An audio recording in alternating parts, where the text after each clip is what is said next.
Back in the 1970s, when this personal growth and personal transformation movement was beginning, I was in the earliest of days, actually going back into the 1960s. One of the things I noticed was that most of the seminars at the time were rather mental, shall we say, and sometimes even a little rough on the participants. And I thought there was a different way that was more gentle, more honoring of the person, with more capability and freedom for people to express who they really are. And so when I created Insight, the basic thought I had was how to become more of who you already are, or how to become more of who you truly are. Now, a lot of people would wonder, well, why would I need any seminar to be more of who I really am?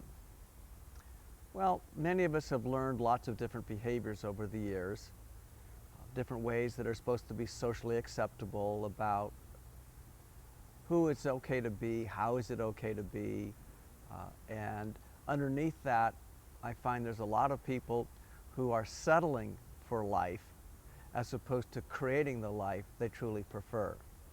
So Insight was really about how do you create the life you prefer as opposed to what you may have settled for. Today there's even more pressures on people.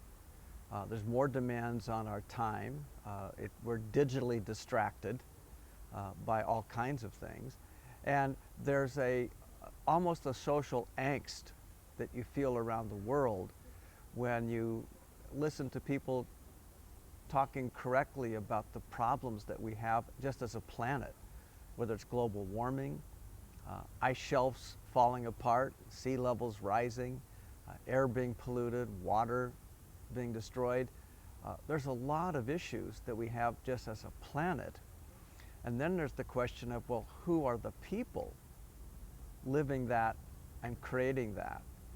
And so I don't know anybody who would prefer to live in a polluted planet.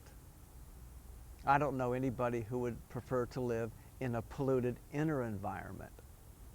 And so a lot of what Insight is about today is the same as it always was, becoming more of who you already are.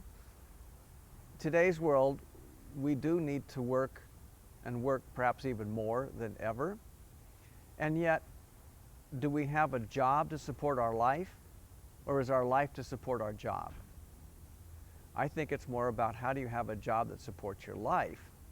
And there's a lot of research today that shows when an organization demonstrates caring for its people and allows the people to care for the organization, that the organization blossoms, and it does better on all kinds of socioeconomic metrics, including standard things like internal rates of return, shareholder value, stock price. There's a lot of measurable benefit when you look after your people. So in the business consulting I've done over these many years, I guess it's more like I've discovered that business strategies don't work. People work the strategies. Business processes don't work. People work the processes.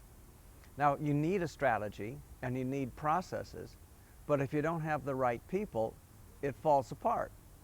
So what does it mean to have the right people? Well, you want people who work in your organization to show up alert, focused, concerned, and capable. And you don't want them coming to work worrying about what went wrong at the home. And you don't want people going home at night worrying about what went wrong at work. So there's a certain pathway there which is about helping people discover what matters most and how to make choices that allow them to bring into being what matters most.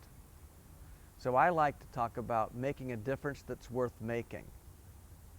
A lot of differences can be made in the world. Not many of them are worth making. What about businesses? Is the business making a contribution worth making? Are we doing something that matters?